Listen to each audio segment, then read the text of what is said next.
In this video, I'm going to discuss Plato's Republic, book number 10.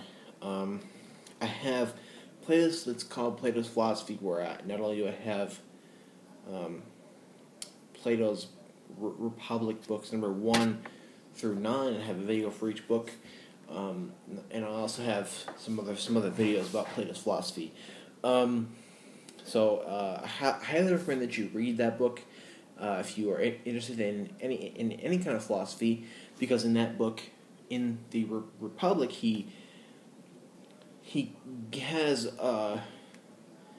basically he defines justice, but in the process he has on ethics, a political philosophy, on epistemology, and in metaphysics. So it's really awesome just to read this and to read the dialogue. And I think that if you take an intro to a philosophy class, you'll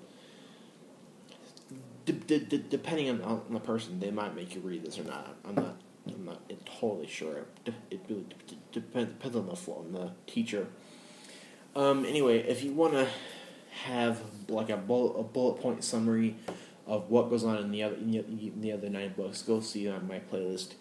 But basically, what goes on in the Republic is he gives the idea of what justice is on the city-wide and the individual level, and he gives a city which has the aim of truth-seeking and aligning itself with the form of the good, and basically with the philosopher king, who is aligning himself with the form of the good and leads the city because of his knowledge.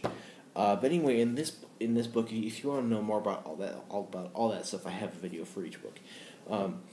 In book 10, which is the last book of it, what's famous about this book is that the poets are banished in this book.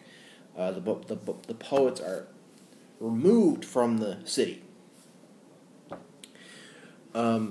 Socrates says that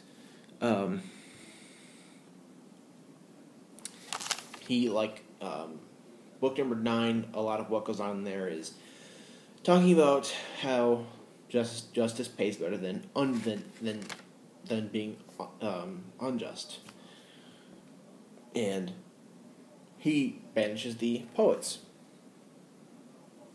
and he gives some reasons why. He says that they are unjust and they are dangerous, and they aren't really aligning themselves with anything truth-seeking. They claim to know all these things, but they don't know any of that. They don't really know anything. They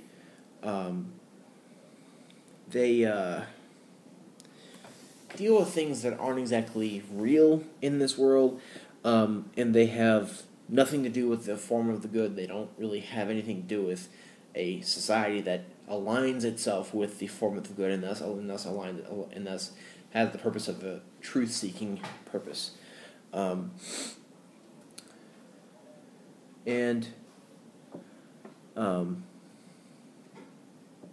Poets represent the Socrates has this, or Plato has this idea about the soul as having good and just parts in it, as well as bad and unjust parts in it, and the poets represent the unjust and the bad things. And he says that he regrets having to banish them, but I would say that given everything that Socrates has said,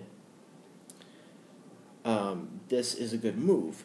I don't really agree with everything Socrates has said within the past, 1 through 9 books, nor in 10, I guess. But if everything he has said up till now is correct, then the banishing of the poets is correct, because the poets, I would say this stuff is correct. But I think relative to Socrates' political philosophy, this is a good move, but relative to anything else, not really. And he discusses furthermore about how the soul is immortal. he says that things that are unhealthy to the soul, basically, things that are unhealthy to it, pretty much kills it, because something that is like, for instance, cancer, that is unhealthy to a person kills a person. He says that things that are unhealthy for a soul kills something, but souls survive they survive in injustice. They survive all those things. So that's his argument for the immortality of the soul. And this is ended by talking about the myth of and you can go and read that. I'm not going to summarize that. And Orpheus, and it is ended pretty well. I think it's ended beautifully, and I really like the way it's written. And it's just fun to read. Like the last part of it, it's ended beautifully. I think. But it's something that I think you should go and read. So first of all, I think why is the Republic important to someone who wants to read philosophy?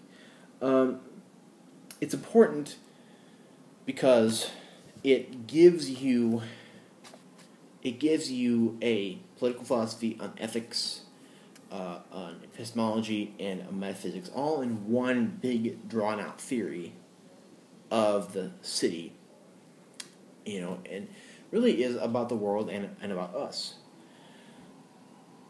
In my opinion, none of it's not really correct. I think that one thing that is really important, I think it's neat, is that any place, any city, any state should be moving towards some kind of truth. I think that science should be moving towards some kind of truth, and a city should be moving towards some kind of truth. Like, should be moving towards getting an accurate picture of the world, and a lot of that is epistemology, and according to Plato, that has to do with the forms and the form of the good.